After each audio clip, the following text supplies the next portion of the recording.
એને સંસાર સાથે છે કે નહીં એની બહુ ચિંતા ન હોય. અને એટલા માટે યુદ્ધના મેદાનમાં તમે જુઓ ને, કુરુક્ષેત્રના મેદાનમાં એક ભગવાન એ પણ નિહતતા ઊભા છે.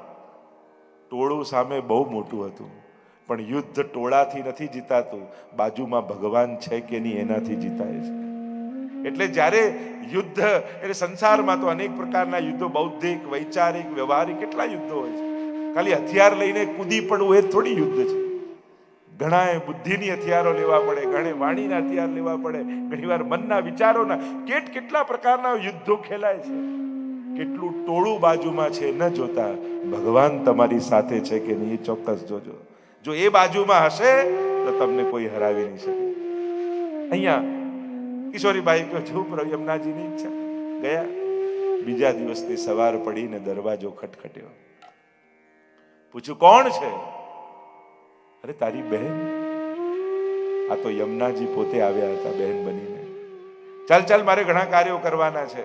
અને નિકટ આવી ધીમે રહીને કિશોરીબાઈના મસ્તક પર હાથ ફેરવ્યો અને રૂવાડા કિશોરીબાઈના ઊભા થઈ ગયા. રોમાંચ થઈ ગયો. કહેવા લાગ્યા કે આજે એવું લાગે છે જાણે યમુનાજીએ મારા મસ્તક પર હાથ ફેરવ્યો. અરે ગાંડી, યમુનાજી કોઈ આવતા હશે, ચાલ મારે કેટલા કાર્યો છે મને કરવા દે. અને યમુનાજી પોતે કિશોરીબાઈની રસોઈ સિદ્ધ કરે છે, એના વસ્ત્રોને ધોવે છે, એને સ્નાન કરાવે છે, એની સેવા કરે છે. કેટલાય દિવસો વીત્યા આમ ને આમ. બેઠા કેવલ અડધા શ્લોક ગાતા રે કિશોરીબાઈ, અને યમુનાજી રોજ આવીને ચાકરી કરે. એકવાર એ ગામમાં ગુસાઈજી પધાર્યા અને ગુસાઈજીને ખબર પડી કે યમુનાજી આની ચાકરી કરે છે. જો અડધો શ્લોકનો પ્રભાવ. અને ગુસાઈજીને ખબર પડીને કિશોરીબાઈને બોલાવ્યા અને કહ્યું, કિશોરીબાઈ ખબર છે તારી ચાકરી કોણ કરે છે? હા, મારી બહેન. એ તારી બહેન નહીં, આપણા બધાની માં શ્રી યમુનાજી તારી ચાકરી કરવા આવે છે. અને પોક મૂકીને રડી પડ્યા કિશોરી, ઘૂંટણીએ પડી ગયા. અરે એના કરતા તો મેં દેહ છોડી દીધો હોત તો સારું થાત. મારા માટે મેં યમુનાજીને શ્રમ કરાવ્યો. અરે યમુનાજીને શ્રમ નથી થતો, ભગવદીઓની સેવામાં તો યમુનાજીને આનંદ થાય છે. એવા કિશોરીબાઈ શ્યામ સુખધામ જહાં નામ ઇનકે એકવાર દર્શન કરવા આવ્યા શ્રીજીના. ત્યારે શ્રીનાથજી થોડું કંઈક કટાક્ષમાં હસ્યા એની સામે. ત્યારે એમને આશ્ચર્ય થયું અને ગુસાઈજીને વિનંતી કરી કે આજે શ્રીનાથજી જાણે મારી મસ્કરી કરતા હોય રીતે હસ્યા. આવું કેમ? ત્યારે ગુસાઈજીએ કહ્યું, એટલા માટે હસ્યા કે તને બાલ ભાવનો અનુભવ છે પણ હજી કિશોર ભાવનો અનુભવ નથી. તો કેમ અનુભવ થાય? એ ગુરુદેવ આપ કૃપા કરો તો અનુભવ થાય. આપ કૃપા કરો. સંક્ષિપ્ત બહુ વિસ્તાર નથી કરતો. અને એને લઈ ગયા વૃંદાવનમાં. સ્વયં ગુસાઈજીએ રાસનું પદ ગાયું અને જેમ જેમ ગુસાઈજી ગાતા જાય એમ બ્રજભક્તો એ રીતે પ્રગટ થતા જાય. મહારાષ્ટ્રના દર્શન કર્યા. આશ્ચર્ય એ થયું કે દર્શન જ્યારે ગોપીજનોના કરતા હતા એમાં એક ગોપી બિલકુલ આબેહૂબ પોતાના જેવી દેખાઈ. પૂછ્યું કે આ કોણ? આ તો બિલકુલ મારા જેવી. તો કહ્યું, આજ તારું આધિદૈવિક નિત્ય લીલાનું સ્વરૂપ છે. અને પોતાના આધિદૈવિક સ્વરૂપના ગુસાઈજીએ દર્શન કરાવ્યા. તો યમુનાજીનું મહાત્મ્ય એવું છે કે યમુનાજીની કૃપા થકી સઘળી ભગવદ લીલાના ઝાંકી અને દર્શન થયા છે. શ્યામ સુખધામ જહાં નામ ઇનકે, જ્યાં યમુનાજીના નામ ગવાય છે ત્યાં પ્રભુ પોતાના સમગ્ર લીલા પરિકર સહિત ત્યાં પધારે છે. કારણ કે પુષ્ટિ ભક્તિની વિશેષતા એ છે ને, અહીંયા કેવલ ઠાકોરજી આપણને નથી જોઈતા, અહીંયા તો લીલા પરિકર સહિત પ્રભુના દર્શન કરવા છે. બસવાઓનો એવી વાર્તા આવે છે કે રોજ એક વૈષ્ણવ આવીને શ્રીનાથજીને વિનંતી કરે કે જયરાજ, આપની સેવા તો કરું છું પણ મારે તો આપના લીલા પરિકર સહિત દર્શન કરવા છે. અને શ્રીનાથજી એમ કહે, હજી તારો અધિકાર નથી. ઉદાસ રહેવા લાગ્યા સેવામાં. ગુસાઈજી પૂછ્યું, ઉદાસ કેમ? તો શ્રીનાથજી મનોરથ પૂરો નથી કરતા. કયો મનોરથ છે? પ્રભુના લીલા પરિકર સહિત દર્શન કરવા છે. વિનંતી કરો શ્રીનાથજીને. શ્રીનાથજી કહે, તારો અધિકાર નથી. શું કરું જયરાજ? ગુસાઈજીએ કહ્યું, શ્રીનાથજી તો બાલક છે, આવો મારી સાથે. બાળક તો કે. અને પોતાનો હાથ પકડીને લઈ ગયા. વૃંદાવનની ગૂઢ ઝાડીઓ હતી. કહ્યું કે આ ઝાડી હટાવો. અને જ્યાં હટાઈ જોઈએ તો સુંદર સૈયા ઉપર ઠાકોરજી બિરાજ્યા છે. કોઈ ચમર, કોઈ મોરછલ, કોઈ બીડું આરોગ આવે છે અને લીલા પરિકર સહિત દર્શન કરાવ્યા છે. અર્થ સકળ તેનો સીધો લીલા માહે તાણી. અનેક અનેક પ્રસંગો છે. આપણે તો પદના દર્શન કરવા છે તો કહ્યું શ્યામ સુખધામ જહાં નામ ઇનકે. અને જ્યાં યમુનાજીના નામ છે ત્યાં સમગ્ર લીલા પરિકર સહિત ઠાકોરજી છે. નિષદિના પ્રાણપતિ આય હિયમે બસે. અને યમુનાજીના નામનો મહિમા શું? જે પ્રભુને વશ કરવા કઠિન છે એ કેવલ જેની જીવા ઉપર યમુનાજીનું નામ આવે એના હૃદયમાં આવીને ઠાકોરજી વસી જાય છે, વશ થઈ જાય છે. વસવું એટલે વશ થઈ જવું. આ સુરદાસજીનો પ્રસંગ આવે છે ને કે પેલું અંધારામાં જતા હતા, રાત્રિનો સમય, એકાદશીનો, છડી પકડી ઠાકોરજીએ. અને સુરદાસજીને થયું કે આ ઠાકોરજી સિવાય બીજું કોઈ ના હોય, એટલે એક છેડો ઠાકોરજીના હાથમાં, બીજો હાથ તો સુરદાસજીના. થયું કે લાવ ઠાકોરજીનો હાથ પકડી લો. અને ધીમે ધીમે છડીમાં હાથ આગળ લઈ જતા જ્યાં શ્રીનાથજીનો હાથ પકડ્યો ત્યાં હાથ છોડાવીને શ્રીનાથજી ભાગ્યા. ત્યારે સુરદાસજીએ કહ્યું, બૈયા છુડાએ જાત હો નિર્બલ જાની મોહે, અગર હૃદય છુડા કે ભાગ સકો તો મર્દ બખાઉં તો. હાથ છોડાવીને તો ભાગો છો, આપ ચંચળ છો. આપ ખરા મર્દ હો ને તો મારા દિલમાંથી ભાગીને બતાવો તો ખરા મર્દ કહો. પણ ઠાકોરજીમાં એ તાકાત નથી કે ભક્તોના હૃદયથી છોડાવીને ભાગી શકે. તો કેવલ યમુનાજીનું નામ જેની જીવવા પર છે એના હૃદયમાં ઠાકોરજી આવીને નિવાસ કરી લે છે. નિષદિના પ્રાણપતિ આય યમે વસે, और જોઈ ગાવે સુજસ ભાગ્ય તિનકે. જેના પરમ સૌભાગ્ય હોય ને એ જ યમુનાજીના ગુણગાન કરી શકે. ગમે તેના મુખમાં યમુનાજીનું નામ આવી ન શકે. ભગવાનનું નામ લઈ લેવું બહુ સહેલું છે, પણ શ્રી વલ્લભ અને શ્રી યમુનાજીના નામ તો સૌભાગ્યશાળીની જીવા પર આવે. પ્રભુને જાણી લેવા બહુ સહેલા છે, એનું સામર્થ્ય, એનું રૂપ. દયારામભાઈ પણ કહે, જગત જપે નૃપ નામ રહ્યો જ સગળે ફેલી. રાજાને બધા ઓળખતા, એનું સામર્થ્ય, એનું રૂપ, એના ગુણ આખી પ્રજા ઓળખતી હોય રાજાને. પણ પટરાણીનું નામ લહે રહે જે રંગ મહેલી. પણ પટરાણીને તો એ જ ઓળખતા હોય જે રંગ મહેલના જીવો હોય. એમ શ્રીનાથજીને બધા ઓળખે, પણ યમુનાજીને તો એ જ ઓળખી શકે જે નિત્ય લીલાના નિકુંજના જીવો હોય. એટલે યમુનાજીનું નામ જલ્દી જીવવા પર આવે નહીં. ઠાકોરજીની ખૂબ ભક્તિ કરો અને એ જ્યારે પ્રસન્ન થાય ને તો તમને યમુનાજીના નામમાં પ્રીતિ કરાવે. આ તો ઠાકોરજીની કૃપાના ફળ રૂપે યમુનાજીના નામમાં પ્રીતિ થાય. તો જોઈ ગાવે સુજસ ભાગ્ય તિનકે. અને ભાગ્ય પણ બે પ્રકારનું હોય વૈષ્ણવનું. એક કર્મથી બનેલું અને બીજું કૃપાથી પ્રાપ્ત થયેલું. આ કોઈ કર્મ દુનિયામાં એવું નથી જે ભગવાનમાં પ્રેમ જગાડી શકે, જે ભગવત સેવા આપી શકે. કર્મના સિદ્ધાંતોને ખોલીને જોઈ લો, કયું એવું દુનિયાનું કર્મ છે કે જે તમને જેના ફળ રૂપે ઠાકોરજીની સેવા મળે, ઠાકોરજીના ગુણગાન કરવાનો અવસર મળે, તમારા હૃદયમાં ભક્તિ મળે, ભગવત પ્રેમ મળે. દુનિયામાં એવું કર્મના બે જ ફળ છે, એક સંસારનું સુખ, બીજું સ્વર્ગનું સુખ. પણ ભક્તિ અને સેવા મળે એ કોઈ કર્મના ફળ રૂપે નથી, એ તો કોઈની કૃપા થકી જ મળે. એટલે જોઈ ગાવે સુજસ ભાગ્ય તિનકે એમ કહ્યું. અને યહી જગ મેં સાર કહત વારંવાર. હરિરાયજી કહે, આ જ જગમાં સાર રૂપે છે. સાર એને કહેવાય જે સાથે આવવાનું હોય, એ જ સાર. આપણા જીવનનો સાર શું? જીવનમાં ઘણું બધું કર્યું, ઘણું બધું મેળવ્યું, પણ ભક્તિની યાત્રા, એક ભક્તની યાત્રા શું છે? સફળતાથી સાર્થકતા સુધીની યાત્રા છે. જીવનમાં સફળ થયા પણ જીવન સાર્થક કર્યું. કારણ કે સફળતા એ સિદ્ધિથી સિદ્ધ થાય, સાર્થકતા જેના માટે જીવન મળ્યું એને સિદ્ધ કરી લેવાથી થાય. સાધારણ પશુ પંખી અને બીજા જીવોને માણસના જીવનમાં બડે ભાગ માનસ તન પાવા એમ કહીએ. આ માનવ જીવન દુર્લભ છે એમ કહીએ. કેમ? શું ફરક છે? સાધારણ પશુ પંખી અને માણસના દેહમાં જીવનમાં ફરક શું? જે માણસ કરે પશુ પંખીઓ પણ કરી શકે. ફરક શેનો? જો તમે અહીંયા બધા બેઠા છો એનું એક મુખ્ય કારણ શું? તમે માણસ છો એટલા માટે. ગાય પણ હોત તો અંદર કોઈ આવવા દે?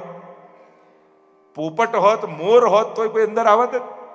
ગમે તમે ઉત્તમ યોની જોઈ લો માણસ સિવાયની, તમને કોઈ મંદિરમાં ઘૂસવા દે? તમને કોઈ કથામાં બેસવા દે? ભલે કઈ 33 કોટી દેવતાનો વાસ ગાયમાં છે, કથામાં આવવા દે?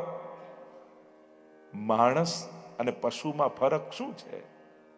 જીભ પશુ પાસે પણ છે, માણસ પાસે પણ છે. રામ પોપટ પણ બોલે છે, પણ રામ કોણ છે પોપટ જાણતો નથી. એટલા માટે પોપટના મુખમાંથી નીકળેલો રામ શબ્દ રામના કાન સુધી પહોંચતો નથી. પણ માણસની મહિમા એ છે, એ રામ બોલે ને તો રામ સાંભળે છે. અને એટલા માટે એની જીભ એને મુક્તિનું કારણ બની શકે છે. આંખ કોઈ પશુ પંખી પણ કદાચ ઉડતું ઉડતું મંદિરમાં જતું રહે ને ભગવાનને જોઈ લે, પણ એની પાસે એ આંખો નથી કે દર્શન કરીને મુક્તિ પામી જાય. માણસ પાસે એવી આંખો છે, કેટલા ભાવથી ભગવત દર્શન કરે કે જન્મ મરણના ચક્કરથી દર્શન માત્રથી છૂટી શકે. કાન પશુ પંખી પાસે પણ છે, પણ માણસ પાસે એવા કાન છે, એનાથી કથા સાંભળી જન્મ મરણના ચક્કરથી છૂટી શકે છે. એટલે કે માણસની દરેક ઇન્દ્રિયો એના મુક્તિનું કારણ બની શકે એવું શરીર માણસ પાસે છે. એટલે સફળતા આંખ દૂરનું ચોખ્ખું જોઈ લે, આંખની સફળતા, પણ આંખ ભગવાનના દર્શન કરી લે એ એની સાર્થકતા કહેવાય. કાન સ્પષ્ટ કોઈનું સાંભળે એ સફળતા, પણ આ કાન કથાને સાંભળી મુક્તિ પમાવી દે એ કાનની સાર્થકતા કહેવાય. જીવવા ચોખ્ખું સ્પષ્ટ સારું બોલે સફળતા, પણ આ જીવવામાં ભગવત નામ નીકળે એ એની સાર્થકતા છે. એટલે આપણે સફળતામાંથી સાર્થકતાને સિદ્ધ કરવાનું.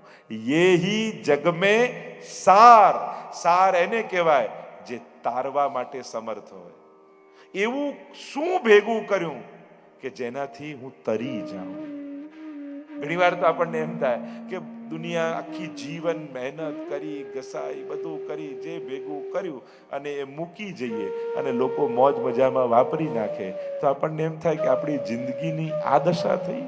કારણ કે આપણા કર્મો, આપણું બિઝનેસ, આપણું કામ, ફળ શું? તો કે એનું ધન. અને એ ધન આપણા મુક્તિનું કારણ ન બની શક્યું અને લોકોની મોજ મજામાં ખર્ચાઈ ગયું, તો આપણું જીવન કોઈએ વેડફી નાખ્યું એમ કહેવાય. એની સાર્થકતા શું? તો કે જે મળ્યું એને કાંઈક મુક્તિનું કારણ બનાવ્યું. કોઈ સત્કર્મ, કોઈ સેવા, કોઈ કથા, કોઈ મંદિર, કોઈ સ્કૂલ, કોઈ ક્યાંક આપણા પરિશ્રમના ફળને સત્કર્મમાં પ્રયુક્ત કર્યું કે નહીં? અને તો જ આપણી ચતુરાઈ કહેવાય કે પ્રાપ્ત કર્યું એ આપણી મુક્તિનું કારણ બને. તમે પથ્થર બાંધીને કૂદ્યા પાણીમાં કે લાઈફ સેવિંગ જેકેટ બાંધીને કૂદ્યા, એ આપણે નક્કી કરો. ભવસાગરમાં પડ્યા તો છીએ. યેહી જગ મેં સાર કહત વારંવાર. હરિરાયજી કહે બારંબાર બધા આપણને સમજાવે છે, હજી પ્રભુને ભજી લે. અને હવે નહીં તો ક્યારે? કોઈ કે હમણાં બધું સેટ થાય ને ગોઠવાય ના થાય, ક્યારે? એક ખાસ કહે, કોઈ વૈષ્ણવનું ઘર ઠાકોરજી વગર ન હોવું જોઈએ. ભલે પુષ્ટાવતા નહીં, પ્રભુને તો પધરાવો. જેણે ઘર આપ્યું છે એ જ ઘરમાં ન હોય તો એને વૈષ્ણવનું ઘર કેમ કહી શકાય? જે બેટંક પેટ ભરીને જમાડતો હોય એના માટે ઘરમાં કટોરી મિશ્રી ન હોય તો આપણી જાતને આપણે વૈષ્ણવ કેમ કહી શકીએ? જે 24 કલાક દિવસમાં આપણને આપે છે એને અડધો કલાકે ન આપી શકીએ તો આપણી જાતને વૈષ્ણવ કેમ કહીશું? વિચાર તો કરો. એણે આપણું સુખ વિચારવામાં કોઈ કમી નથી રાખી. લોકો ફરિયાદ કરે કે મેં માંગ્યું એ ન મળ્યું. સાવ ખોટી વાત. તમે માંગ્યું એ નથી મળ્યું, તમે વિચાર્યું એટલું જ ભગવાને નથી આપ્યું. તમે વિચાર્યું નહોતું એવું ભગવાને આપ્યું છે. યાદ કરો તમારે 25, 30 વર્ષ, 40 વર્ષ પહેલાના દિવસો. કલ્પના કરી હતી કે આવી લાઈફસ્ટાઈલ તમે જીવશો? આવા ઘરમાં, આવા ગાડીમાં, આવા સ્વજનમાં, આવા સુખ વચ્ચે તમે રહેશો? સાવ ખોટું નથી કે મેં માંગ્યું એ નથી આપ્યું. તમને એ સમયે કલ્પના કરતા ડર લાગતો હતો એવું જીવન ભગવાને તમને આપ્યું છે અને એટલા માટે એનો સતત આભાર માનજો. માંગવાની ને ફરિયાદની વાત તો દૂર રહી, તમે કલ્પ્યું નહોતું જીવનની શરૂઆત સમયે એવું જીવન ભગવાને નથી આપ્યું. ચિંતન તો કરો. કયા મોઢે આપણે ફરિયાદ કરી? ક્યાંક છેતરીએ છીએ આપણે આપણી જાતને. એનો આભાર માનો.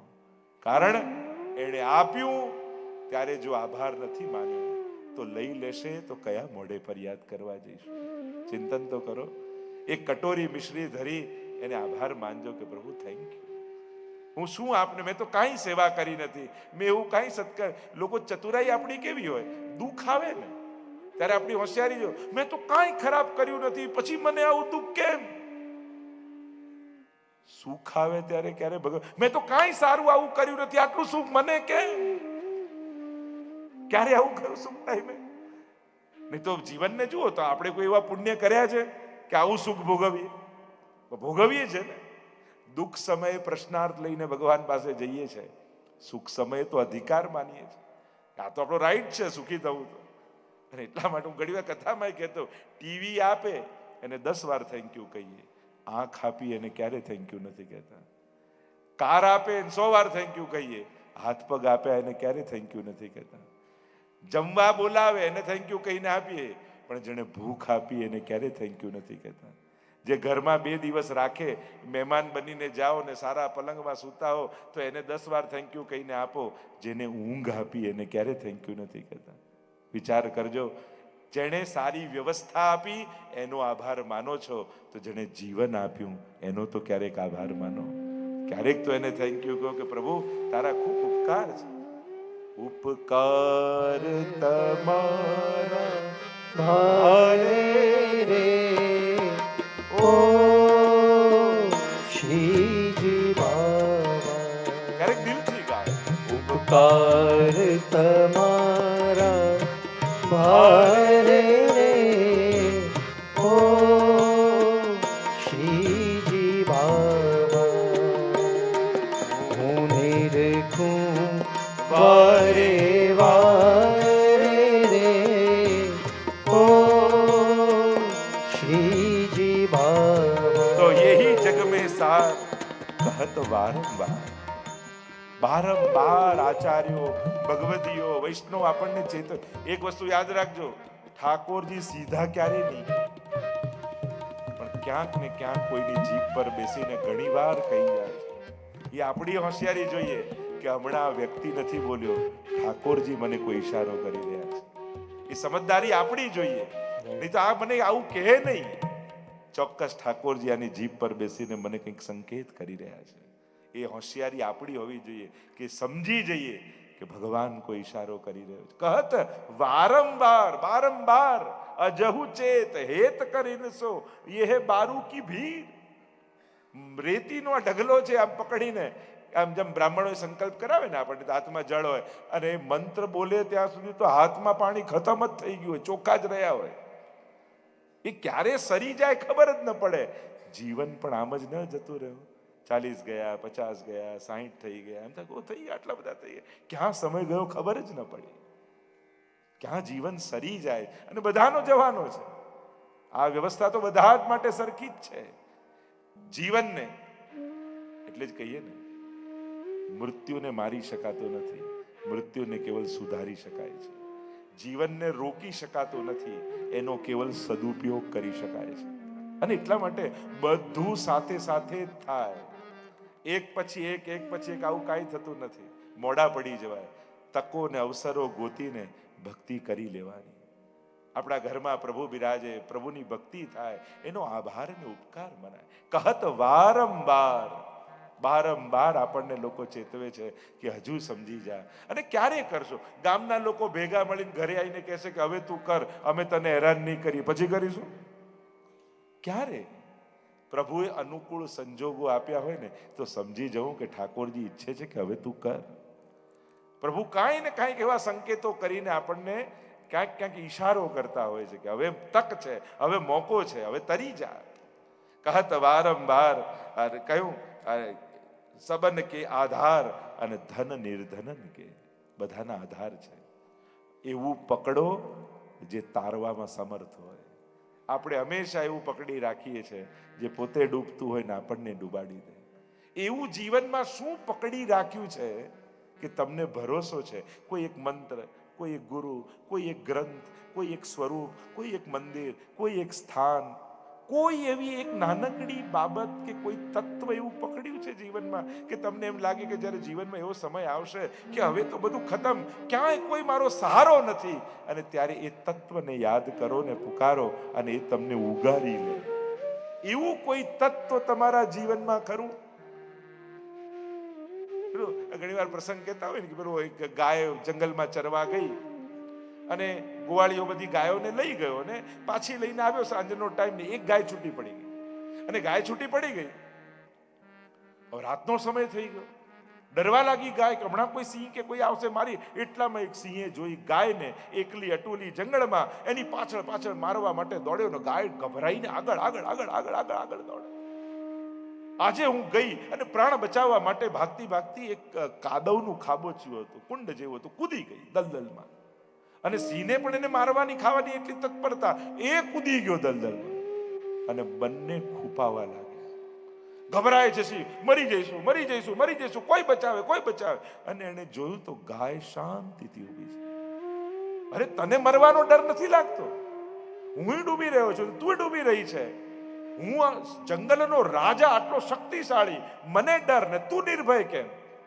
ત્યારે ગાયે કહ્યું કે હું કોઈ ગોવાળિયાની ગાય છું, મારો કોઈ માલિક છે, અને હમણાં થોડી વાર જે પોતાના આંગણામાં મને જોશે નહીં ને તો મને શોધવા નીકળશે. અને શોધવા નીકળશે અને મને ભરોસો છે જેનો મેં આધાર લીધો છે એ મને ડૂબવા નહીં દે, ડૂબતા પહેલા મને બહાર કાઢીને લઈ જશે. એટલામાં ગોવાળીઓ ગોતતો ગોતતો જંગલમાં આવ્યો, ગાયના નામનો પુકાર કરતો કરતો શોધે, જુએ તો ગાય ડૂબી રહી છે. ફંદો તૈયાર કરીને નાખ્યો ગળામાં, ખેંચીને બહાર લઈ ગયો. સિંહ ડૂબીને મરી ગયો, ગાય બચી ગઈ. મારો પ્રશ્ન એ છે, તમારા જીવનમાં એ ગોવાળીઓ કોણ? કોઈ એક મંત્ર, કોઈ એક સ્વરૂપ, કોઈ એક ગ્રંથ, કોઈ એક એવું તત્વ કરું, ક્યાંક કોઈ એવી અલૌકિક તત્વમાં એવી શ્રદ્ધા ખરી કે જ્યારે આવો વિપરીત સંજોગ આવે ત્યારે તત્વને યાદ કરો અને એ તમને ઉગારીને લઈ જાય. સબન કે આધાર ધન નિર્ધનન કે. ધનવાનનું ધન નહીં, કારણ કે એને તો એમ થાય કે બે ભલે ને ગયા. નિર્ધન જેની પાસે ઓછા હોય ને એના માટે એક એક રૂપિયો પણ બહુ કિંમતી હોય. તો યમુનાજીનું નામ ભક્ત માટે નિર્ધનનું ધન છે. એક એક નામ એના માટે બહુ કિંમતી હોય. કારણ કે આપણને છે ને સંખ્યાબળની મહત્તા ખબર છે. લાખ વાર જાપ કર્યા, 11 માળા કરી, 25 માળા કરી, 100 માળા કરી, પણ નામનો મહિમા ખબર નથી. કારણ કે નામનો મહિમા તો એવો છે કે એક વાર પ્રેમથી પુકારેલું નામ પણ 84 લાખ યોનિમાંથી મુક્ત કરી શકે છે. નામનો મહિમા એવો છે. આપણને સંખ્યાબળનો મહિમા ખબર છે કે લાખ વાર જપ કરો તો આવી સિદ્ધિ થાય, 1000 વાર જપ કરો તો આ તો સંખ્યાબળ છે. સીધી વાત બધાને સમજાય. બધા વેપારીઓ જો તમારે લાખ રૂપિયા ઉપાડવા હોય અને 10 લાખ ઉપાડવા હોય તો ચેકમાં કેટલી વાર સાઈન કરવી પડે? 100 ઉપાડવા હોય, લાખ ઉપાડવા હોય અને 10 લાખ ઉપાડવા હોય તો 100માં 1 વાર, 10,000માં 10 વાર, લાખમાં 10 લાખમાં 10 વાર, આવું હોય.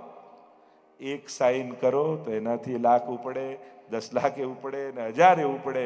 એમ એક વાર પ્રેમથી પુકારી લો તો 84 લાખ યોનિઓમાંથી મુક્ત થઈ જાય. તો પછી એમ કેમ કહો છો કે અહર્નિશ ભગવત નામ જપો, 24 કલાક જપો? તસ્માત સર્વાત્મના નિત્યમ શ્રી કૃષ્ણ શરણમ મમ. એક વાર કાફી હોય તો આખો દિવસ કેમ? તો કે એક વાર જે લીધું એ ભગવાન ક્યારે સાંભળે આપણને ક્યાંથી ખબર પડે? એ કયા નામને સાંભળે છે, કયા સમય સાંભળે છે એ આપણને ખબર નથી. એટલે આખો દિવસ જપવું, કારણ કે આપણે એ નથી જાણતા કે ક્યારે એ સાંભળી રહ્યો છે. તો નામ તો ધન નિર્ધનન કે. નિર્ધનનું ધન એ શ્રી યમુનાજીનું નામ છે. તો લેત શ્રી યમને નામ દેત અભય પદદાન. ભગવાન ભય નથી આપતો. આપણા બધાની તકલીફ શું છે? ઘણા લોકો એમ કે હું ભગવાન સિવાય બીજા કશાથી ના ડરું. તો ભગવાનથી ડરવાની જરૂર નથી. ભય તો આપણા પાપનો રાખો, ભગવાનનો ભય નહીં રાખો. અભયમ સત્વ સંશુદ્ધિ ગીતાજીમાં ભગવાન કે હું તો અભયતા આપું છું. એક ભગવાન એવો છે જેની પાસે જતા ક્યારે ડરતા નહીં, ભલે તમારા હાથે ગમે તેટલા પાપ થયા.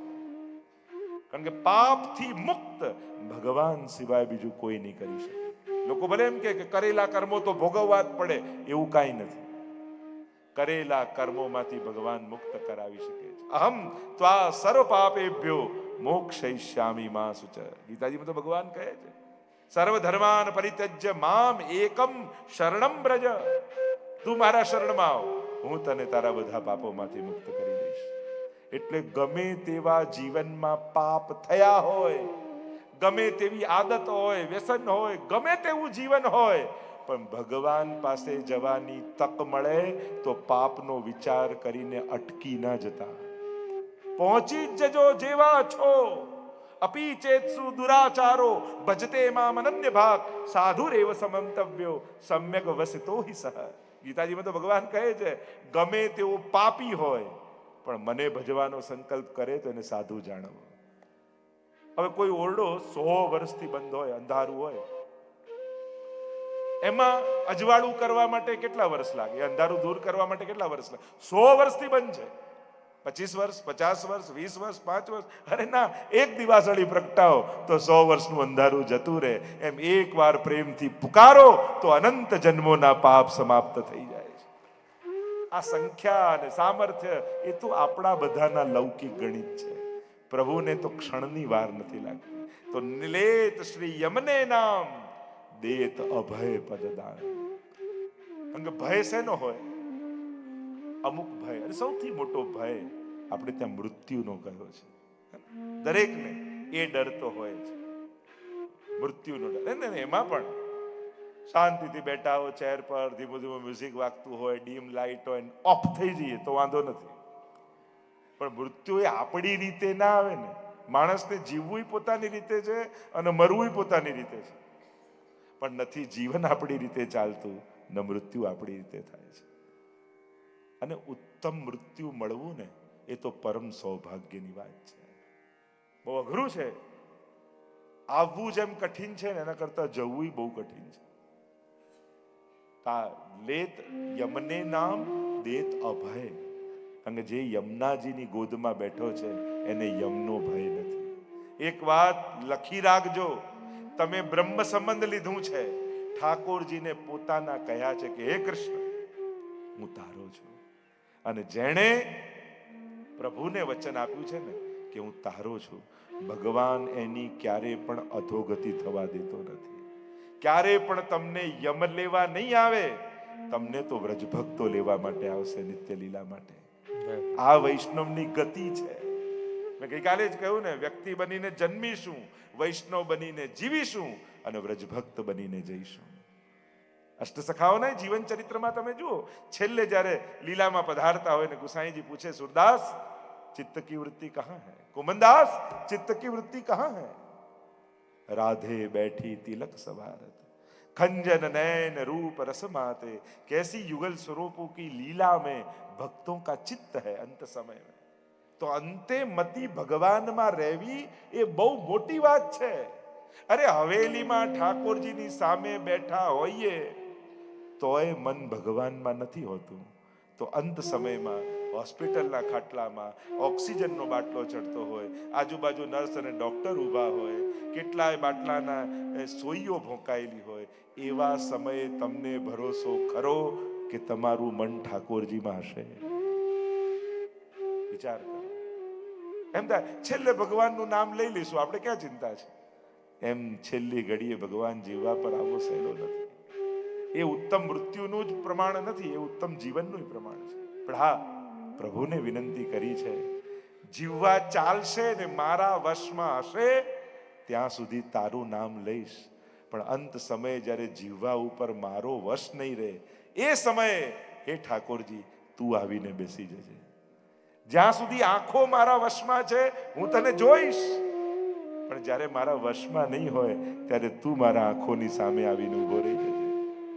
કર્ણ મારા વશમાં છે ત્યાં સુધી તારી કથા સાંભળીશ, તારા શંખનાદ વેણુનાદ સાંભળીશ, પણ વશમાં નહીં હોય ત્યારે તારે વાંસળી વગાડવી પડશે.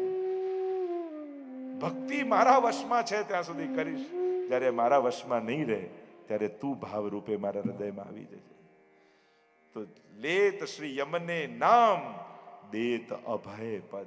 સૌથી મોટો ભય મૃત્યુનો છે અને એના દેવતા યમરાજ છે, પણ જેણે યમુનાજીનો આશ્રય લીધો છે યમરાજ એને ક્યારે સતાવતો નથી. એમ કહ્યું લે કહત એટલે રસિક પ્રીતમ પિયા બસજુ ઇનકે દેત અભય પદદાન. અને રસિક એટલે હરિરાયજીની છાપ છે અને પ્રીતમ પિયા બસજુ ઇનકે, કારણ કે ઠાકોરજી યમુનાજીને વશ છે. એટલે કદાચ અંત સમયમાં હરિનું નામ ન નીકળે તો યમુના માને પુકારી દેજો.